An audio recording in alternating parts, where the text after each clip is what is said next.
Exhausted. I know you're all frustrated. So thank you for coming out. White people, you have no idea how much it means that you're out here today. Because you're our allies. And for better or worse, people listen to you. And so I thank you for being out here today. Woo!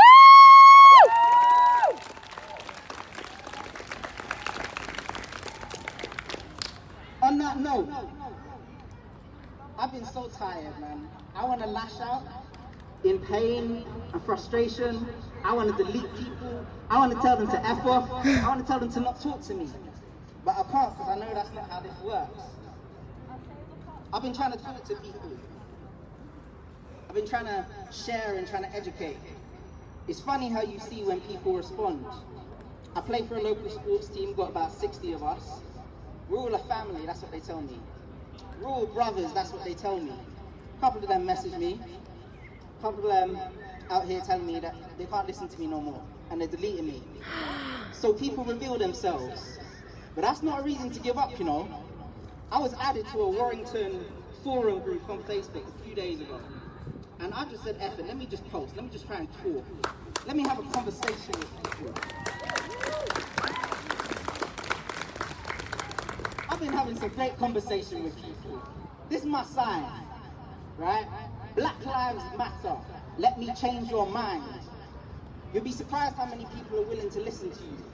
Hell, that's how late they even found me in the first place. So keep trying, even though you're tired. Keep making that effort.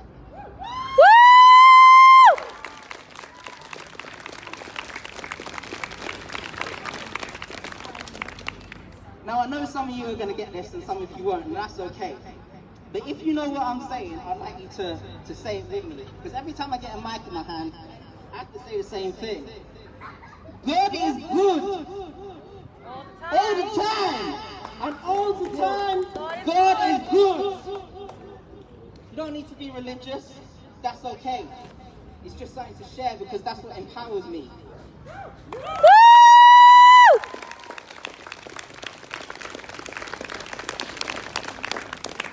You know, my dad was from Nigeria. Now, Nigeria is a very interesting place. I love it to bits. When he was 14, he was drafted to fight in the Biafran War. He was a child soldier by force. This was a conflict that arose because when Britain created Nigeria, they drew random lines on a map. And they said, these black people, they were the same. Despite the fact that Nigeria has over 400 tribes and 600 languages. It's got population the size of the UK, France and Germany combined. But black people, are they even human? They're one thing. I'm lucky to be alive. So when people tell me that racism has no effect today, my life is proof because I got lucky, other people didn't.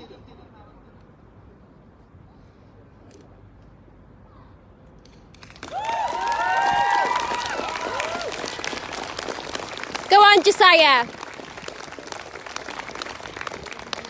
See, this entire thing, every single part about it is about dehumanizing. It's why one victim is a story. But when we got hundreds and thousands, it's just statistics. My brothers and sisters who have come up here today have already spoken about statistics. You know, they tell us about crime and how black on black crime is a thing and how inner city areas are violent. Nobody said nothing about white on white crime when Glasgow was the most violent city. Nobody said anything about that. Nobody said anything when West Yorkshire is the most dangerous place to live 3 years in a row. Ain't many black people in West Yorkshire.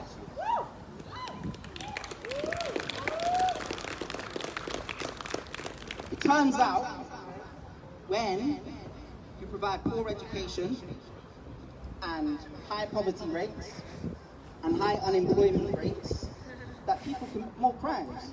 Can you imagine? We could talk about health. We could talk about black women being five times more likely to die, giving birth. Of all things, just trying to create life.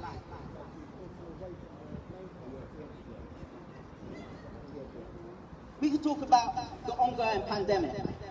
Everyone want to come out and say that Corona, and we're going to see another spike because of all this. And yet the people marching are 4 times likely, according to some people, to be affected. We're more likely to be denied health care because of it. You know, there's a recent study, and I don't know how many of you saw this because they didn't publish it well, that 17 police forces were found more likely to issue penalty notices to people breaching the rules during this time. Cumbria, the police force was found 6.8 times. That's the difference. Black people were 6.8 times more likely to receive a fine for the same penalty as white people. So when they tell you that the effects of racism are not ongoing today, no. You know, during that march, our brothers and our sisters were helpfully reminding us of the names of people, and the truth is there's too many names. We can talk about Mark Duggan. We can talk about Benny Majinga. We can talk about Stephen Lawrence because we're still waiting for justice for him.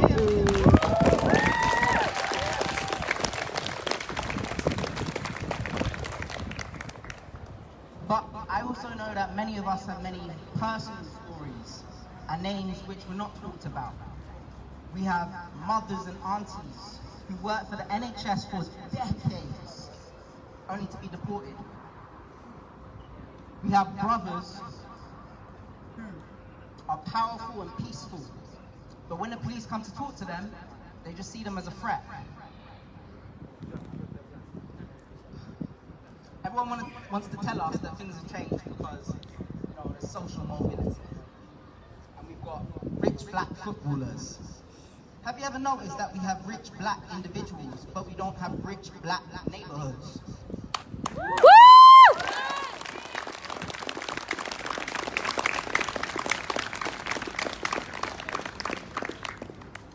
When we talk, they say that all lives matter, and they say that blue lives matter. But it's funny because I can't take the black off of me.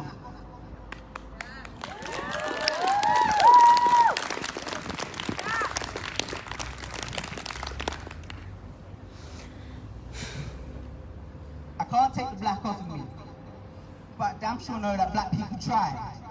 Why do you think skin bleaching is such a big industry? Why is it that 70% of Nigerian women try and bleach their skin? Because this is a nightmare that we live where it's so entrenched that we're still trying to escape it. So don't tell me that racism doesn't affect us today.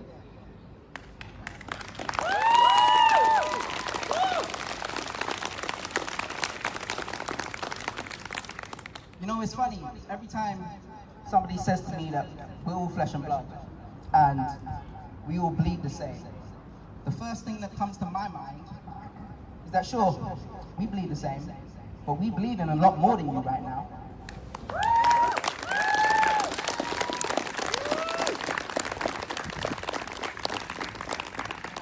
We bleed in a lot more than you, and you know what? It's you people causing the bleeding.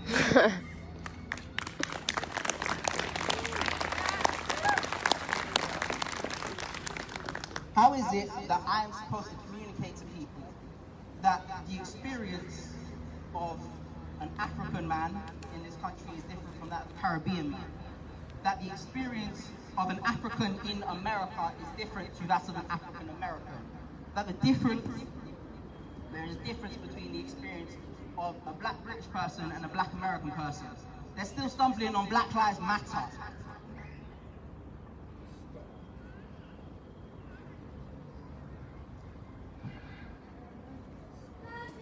Solidarity!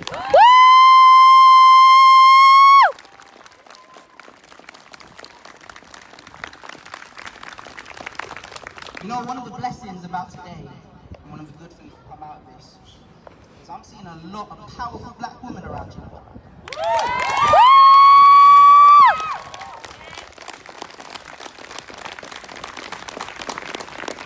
We're all walking around like black women weren't the first people on this earth. They're the ones that created this life. Black women are pioneers. Yeah. Create culture. science, music. Yes. Whether it's black women creating braids, which are then appropriated and called something else, or they're creating a TikTok dance, and then the white girls are redoing it and taking it and claiming it. Same thing, black women ain't getting recognized enough, and we need to change that.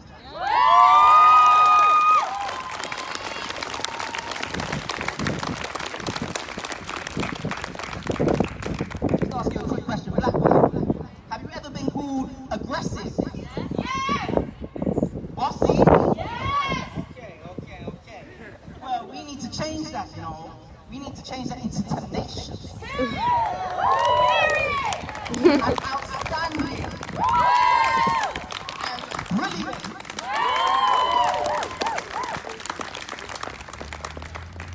Black men, that's your responsibility. It's all of our responsibility. But we need to lift up and empower black men as well. We know and feel the effects when there is not a black man in the home. You know, my father passed when I was 11, but I was very lucky to learn many lessons from him. He wasn't taken away from me by police or violence. But living without a male role model is one thing. I can't imagine if it was the other, if it was something additional on top of that. Luckily, I had teachers and educators and people who cared about me who stepped into that role and played that. And we need to encourage that. We need to make sure that men know they are valued in the home and they are integral in lifting up and raising our people.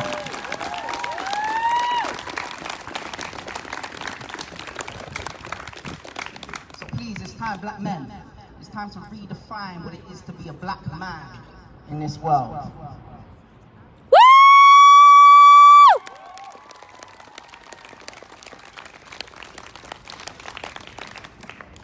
Why is it that even though I'm the most decorated student in the history of my law school, they didn't want anything to do with me when it came to ambassador roles or representing the school, nothing.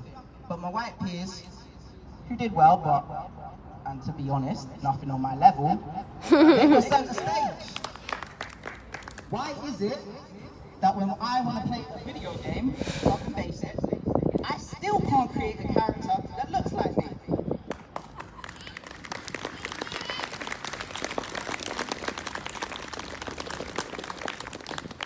Why is it that when I go to court, to work, to train to be a lawyer, I still get judges giving me side-eye when I come in? Because I know I can't walk in with my hair like this.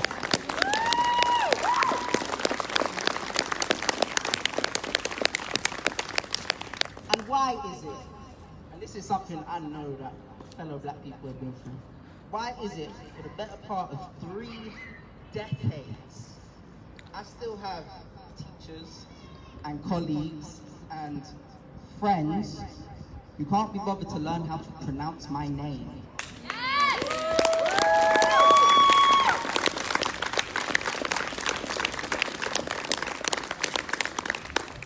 Don't know about you, but I'm ready for a change. Yes!